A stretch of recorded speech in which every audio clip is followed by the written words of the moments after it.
Minamahal ko mga kapatid na kalulungkot isipin.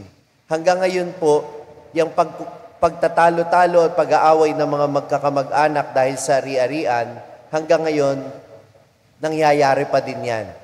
Marami po kayong kilalang ganyan na magkakapatid, hindi nagkikibuan, magpipinsan, walang pag-uusap, nag-aaway-away.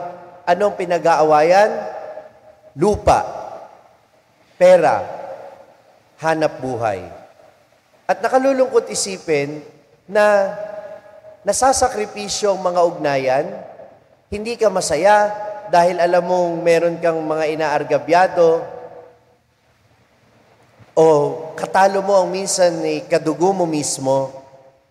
Pero sinasakripisyo natin ito dahil sa lupa, dahil sa pera, na pagdating ng takdang panahon, iiwanan din naman natin.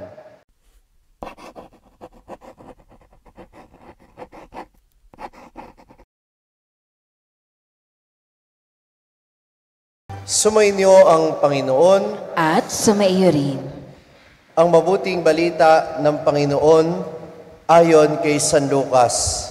Papuri sa iyo, Panginoon. Noong panahong iyon, sinabi kay Jesus ng isa sa mga tao, Guro, iutos nga po ninyo sa kapatid ko na ibigay sa akin ang bahagi ko sa aming mana. Sumagot siya, Ginoo, sino ang naglagay sa akin bilang hukom o tagapaghati ng mana ninyo? At sinabi niya sa kanilang lahat, Mag-ingat kayo sa lahat ng uri ng kasakiman, sapagkat ang buhay ng tao ay wala sa laki ng kayamanan. At pagkatapos ay isinaysay ni Jesus ang talinghagang ito. Ang bukiri ng isang mayaman ay umani ng sagana. Kaya't nasabi niya sa kanyang sarili, Ano ang gagawin ko? Wala na akong paglagyan ng aking ani. Gigibayin ko ang aking kamalig at magtatayo ako ng lalong mas malaki. Doon ko ilalagay ang aking ani at ari-arian. At sasabihin ko sa aking sarili, Ayan, marami na akong ari-arian. Hindi na ako kukulangin habang buhay. Kaya't mamahinga na lang ako, kakain, iinom at magsasaya. Ngunit sinabi sa kanya ng Diyos, Hangal, sa gabing ito'y babawian ka ng buhay. Kanino mapupunta ang mga bagay na inihanda mo? Ganyan ang sasapitin ng nagtitipon ng kayamanan para sa sarili, ngunit dukha naman sa paningin ng Diyos. Ang mabuting balita ng Panginoon. Pinupuri ka namin, Panginoong Hesukristo. Magsiupo. Magandang umaga po sa inyong lahat. Magandang umaga po. Minsan ko na rin pong sinabi ito, at narinig ko lang din naman ito sa homily ng isang pari nung bata pa ako.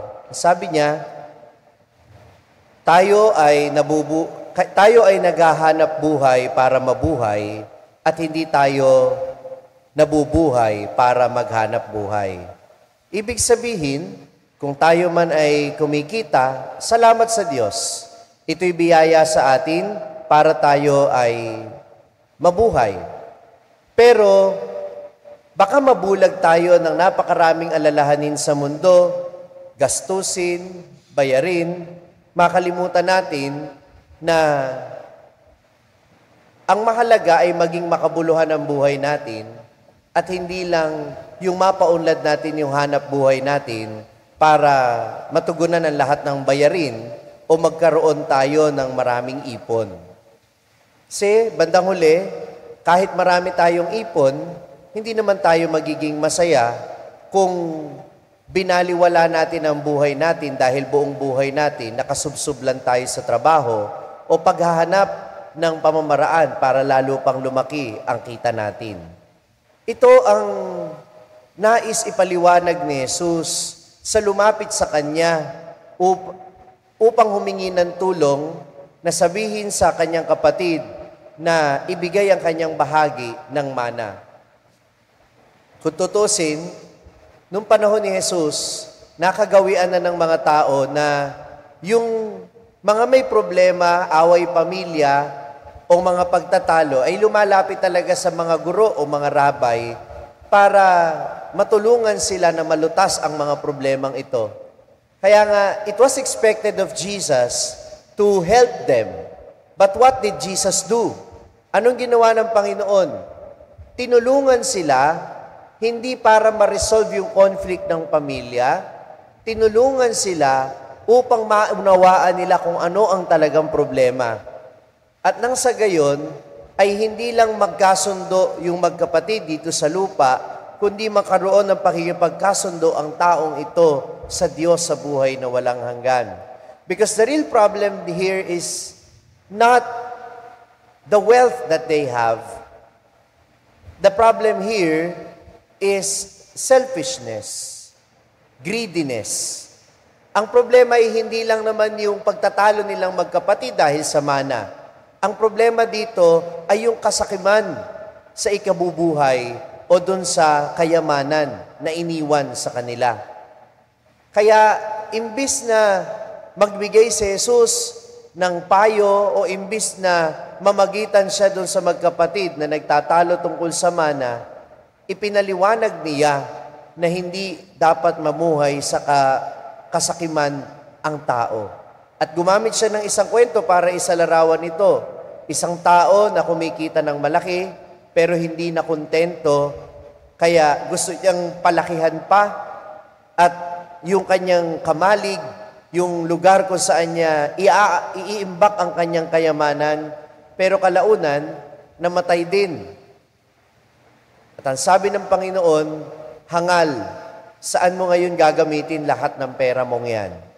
Minamahal ko mga kapatid na kalulungkot isipin, hanggang ngayon po, yung pagtatalo-talo at pag-aaway ng mga magkakamag-anak dahil sa ari-arian, hanggang ngayon, nangyayari pa din yan. Marami po kayong kilalang ganyan, na magkakapatid, hindi nagkikibuan, magpipinsan, walang pag-uusap, nag-aaway-away. Anong pinag-aawayan? Lupa, pera, hanap buhay. At nakalulungkot isipin na nasasakripisyo ang mga ugnayan, hindi ka masaya dahil alam mong meron kang mga inaargabyado o katalo mo ang minsan ni kadugo mo mismo. Pero sinasakripisyo natin ito dahil sa lupa, dahil sa pera, na pagdating ng takdang panahon, iiwanan din naman natin. Kaya nga po minsan pagka may lumapit sa akin, ano ang pinapayo ko?